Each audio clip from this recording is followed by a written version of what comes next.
అందరికీ నమస్తే అండి. దేశవ్యాప్తంగా ప్రస్తుతానికి నేషనల్ మీడియాలో ఇద్దరు జర్నలిస్టులు బాగా పాపులర్.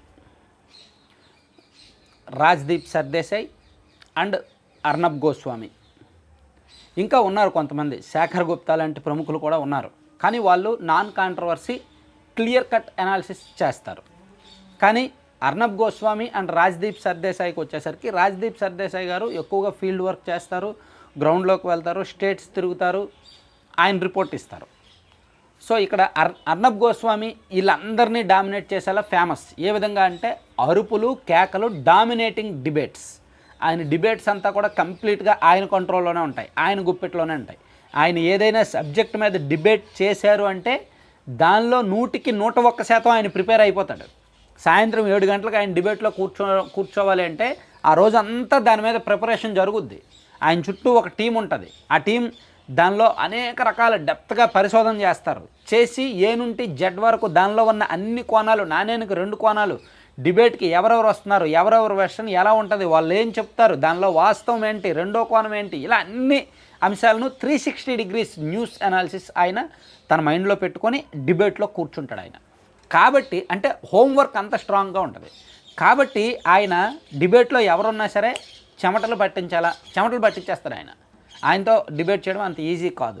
సో అక్కడికి వెళ్ళి అటువంటి వ్యక్తికి తెలుగుదేశం పార్టీ జాతీయ అధికార ప్రతినిధి అయిన దీపక్ రెడ్డి గారు దొరికిపోయారు అడ్డంగా. పౌర విమానయాన శాఖకు సంబంధించి రామ్మోహన్ నాయుడు గారు ఆ శాఖ మంత్రిగా ఉంటే లోకేష్ గారు వార్ రూమ్ నుంచి మానిటర్ చేస్తున్నారు అనే మాట వాడడంతో అయిపోయింది టీడీపీ పని. జాతీయ స్థాయిలో పరువు పోయింది, రామ్మోహన్ నాయుడు గారి పరువు పోయింది, తెలుగుదేశం పార్టీ పరువు పోయింది. సో దాంతో సమాధానం చెప్పుకోలేక, మింగలేక, కక్కలేక, కవర్ చేసుకోలేక 4-5 రోజులుగా టీడీపీ ఇబ్బంది పడుతూ ఉంది. సో ఈలోగా అర్నబ్ గోస్వామి గారిని సోషల్ మీడియాలో టార్గెట్ చేయడం, ఆయన్ని జగన్ కొనేశాడు, ఆయన జగన్ తరపున మాట్లాడాడని, అదని ఇదని విపరీతంగా ట్రోల్ చేయడం, ఇవన్నీ టీడీపీ వాళ్ళు పట్టుకున్నారు.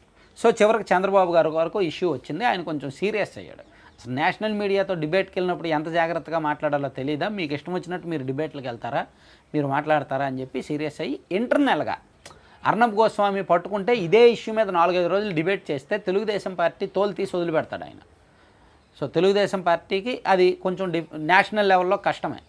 సో ఎలాగో తెలుగు మీడియాలో పూర్తి పార్షియాలిటీస్ ఉన్నాయి. సో నేషనల్ మీడియాలో కూడా అలా యాంటీగా వచ్చిందనుకోండి, ఆటోమేటిక్గా మిగిలిన వాళ్ళు కూడా పట్టుకుంటారనమాట.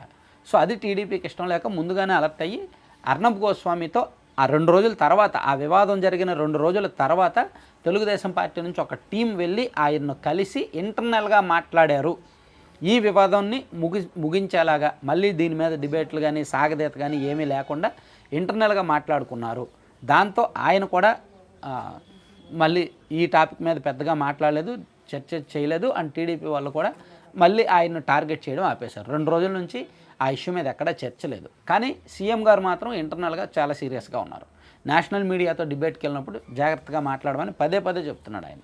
ఇప్పుడు ఇక్కడ మీడియా అనుకోండి, ఎక్కడ మహా అయితే ఏబిఎన్కి వెళ్తారు లేదా టీవీ5కి వెళ్తారు. అందులో ఉండే డిబేట్ చేసేవాళ్ళు తెలుగుదేశం పార్టీ వాళ్ళు ఏం చెప్తే అదే సెక్షన్ అన్నట్టు, అదే చట్టం అన్నట్టు ఒప్పేసుకుంటారు. క్రాష్ క్వశ్చన్లు వేయరు, ఇరుకును పెట్టడానికి ప్రయత్నించరు. కానీ నేషనల్ మీడియా అలా కాదు కదా. వాళ్ళకేం అవసరం, టీడీపీతో ఒప్పందం వాళ్ళకేముంది, ఉంటే బీజేపీతో ఉంటుంది ఒప్పందం. బీజేపీ ప్రో ఉంటారు తప్ప టీడీపీ ప్రో ఉండరు. ఏదో డబ్బులు ఇస్తే పనిచేస్తారు. ప్యూర్లీ నేషనల్ మీడియాలన్నీ కూడా పేమెంట్సే, ప్యాకేజీనే, అందులో ఏమాత్రం సందేహం లేదు. కాకపోతే అవి ఎప్పటికప్పుడు సీజనల్గా మారుతూ ఉంటాయి. పర్మనెంట్ అటాచ్మెంట్ ఓన్లీ బీజేపీతోనే ఉంటుంది కొన్ని ఛానల్స్కి. సో ఇక్కడ మొత్తానికి అర్నబ్ గోస్వామి గారితో రాజీ అయితే జరిగిందనమాట. మళ్ళీ ఆ చర్చ రాకుండా, అటువంటి ఇబ్బందులు ఏమీ రాకుండా. అందుకని ప్రస్తుతానికి అంతా గమ్ముగా గప్చుప్గా ఉంది. Thank you.